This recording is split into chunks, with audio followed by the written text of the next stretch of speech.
அனைவருக்கும் வணக்கம். என் பெயர் கே. ஹன்சினி. நான் 6ஆம் வகுப்பு படிக்கிறேன். இப்பொழுது நான் கர்ம வீரர் காமராஜர் ஐயாவை பற்றி பேச வந்துள்ளேன். தாய்நாட்டிற்காக தன்னைய அர்ப்பணித்த தியாக தீபம் காமராஜர். காந்தியடிகளின் பாதையே அவரது வாழ்க்கை. காமராஜர் அவர்கள் படிக்காத மேதை இல்லை, ஏழை குழந்தைகளை படிக்க வைத்த மேதை. காமராஜர் அவர்கள் 1903ஆம் ஆண்டு ஜூலை 15ஆம் தேதி விருதுநகரில் பிறந்தார்.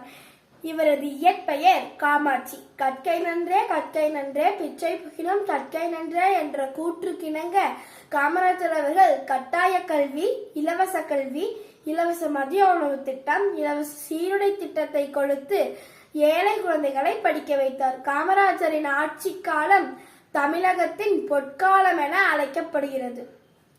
இவரை கிங் மேக்கர் எனவும் கூறலாம்.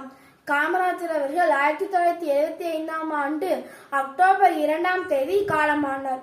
எல்லோருடைய வாழ்க்கையும் வரலாறு ஆவதில்லை, வரலாறாய் ஆனவர்கள் தனக்காக வாழ்ந்ததில்லை என்ற பொன்மொழிக்கு பொருந்தி வாழ்ந்தவர் காமராஜர். அவர் மறைந்தாலும் அவர் புகழ் என்றும் மறையாது.